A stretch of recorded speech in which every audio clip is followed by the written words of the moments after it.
اعوذ باللہ من الشیطان الرجیم بسم اللہ الرحمن الرحیم السلام علیکم ورحمۃ اللہ وبرکاتہ۔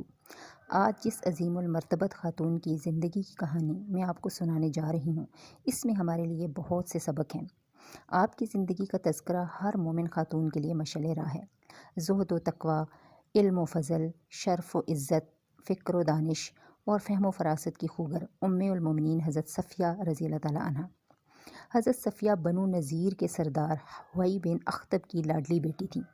ان کی والدہ کا نام برا تھا اور صفیہ بنت حوئی کا پہلا نکاح سلام بن مشکم سے ہوا۔ تھوڑے ہی عرصے کے بعد ان دونوں میں علیحدگی ہو گئی۔ پھر ان کی شادی کنانہ بن ربیع سے ہوئی۔ یہ غزوہ خیبر میں مارا گیا۔ خیبر سے جو مال غنیمت لشکر اسلام کے ہاتھ لگا تھا اس میں حضرت صفیہ بھی شامل تھیں۔ سیرت ابن ہشام میں حضرت صفیہ رضی اللہ تعالیٰ عنہ کے حوالے سے مروی ہے، فرماتی ہیں بچپن میں میرے ابا جان اور چچا جان ابو یاسر کو میرے ساتھ بہت پیار تھا۔ ہم مدینہ میں رہائش پذیر تھے۔ جس روز رسول اللہ مکہ سے ہجرت کر کے مدینہ پہنچے، بنو عمر اور اوف کی وادی قباء میں پڑاؤ کیا تو میرے ابا جان اور چچا جان انہیں دیکھنے کے لیے گئے۔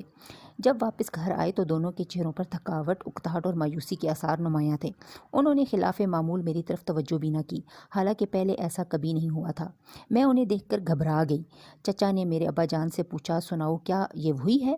ابا نے کہا، باخدا یہ تو واقعی وہی ہے۔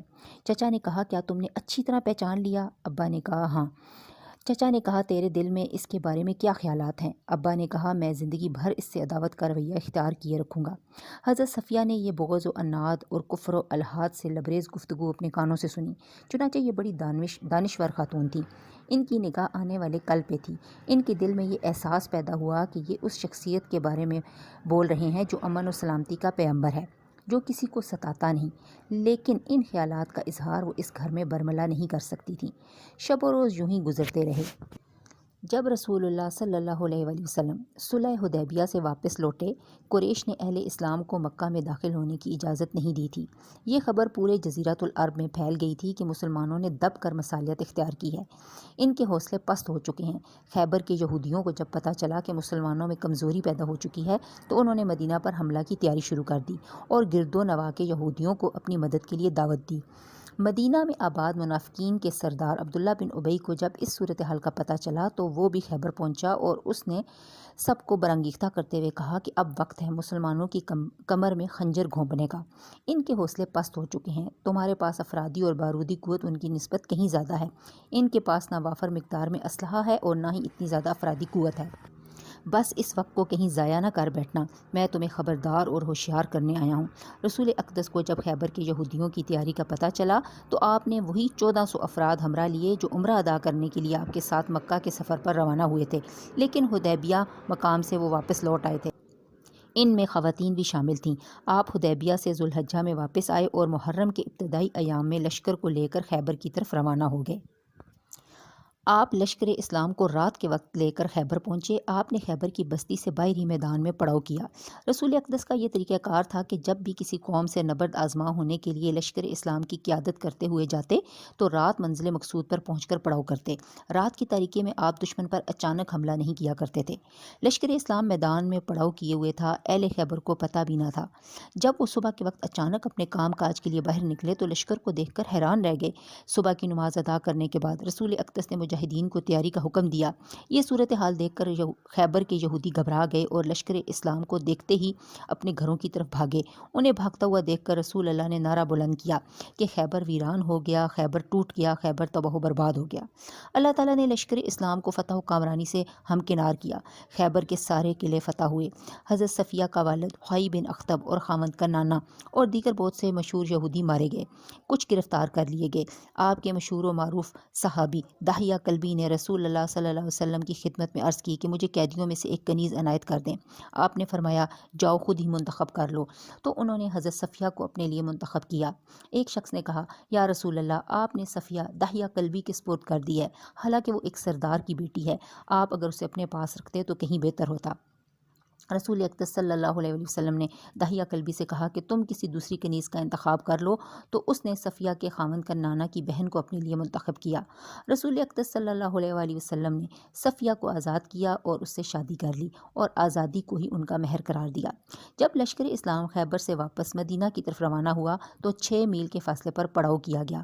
خاتون جنت سلیم انصاریہ نے حضرت صفیہ کو دلہن کے روپ میں تیار کیا۔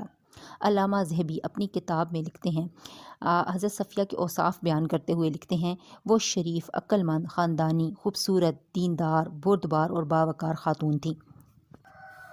رسول اللہ صلی اللہ علیہ وسلم نے حضرت صفیہ رضی اللہ تعالیٰ عنہ کی آنکھ کے بالائی حصے پر چوٹ کا نشان دیکھا تو دریافت کیا کہ یہ نشان کیسا ہے؟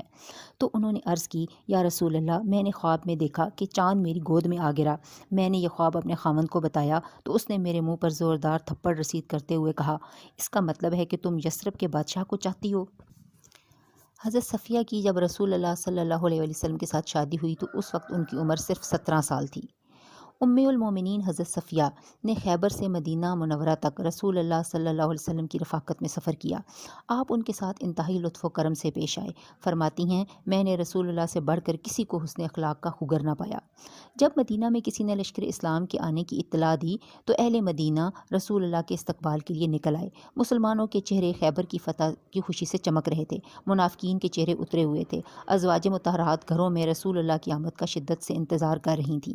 ام المومنین حضرت عائشہ کو جب پتہ چلا کہ آپ نے یہودی سردار کی نوعمر خوبصورت بیٹی سے شادی کر لی ہے تو ان کے جذبات میں تلاطم پیدا ہو چکا تھا۔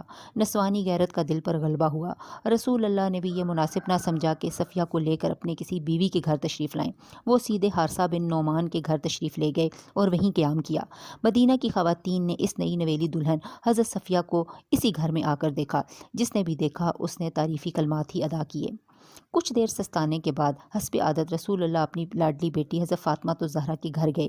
دونوں شہزادوں حضرت حسن اور حسین کو پیار کیا۔ پھر باری باری تمام ازواج مطہرات کے گھروں میں تشریف لے گئے، ہر ایک کی خیریت دریافت کی۔ ام المومنین عائشہ رضی اللہ تعالیٰ عنہا کی آنکھوں میں قدر غیرت کے آثار دکھائی دیے، لیکن آپ نے اس موضوع پر گفتگو کرنے کی بجائے درز گزر کرنے کو ہی بہتر سمجھا۔ ام المومنین حضرت عائشہ نقاب اوڑھ کر نئی نویلی سوکن کو دیکھنے کے لیے حارثہ بن نعمان کے گھر گئیں۔ رسول اللہ نے پوچھا، عائشہ کیا خیال ہے، یہ کیسی ہے؟ آپ نے غیرت نسوانی کا مظاہرہ کرتے ہوئے کہا، ہاں میں نے اس یہودی عورت کو دیکھ لیا ہے۔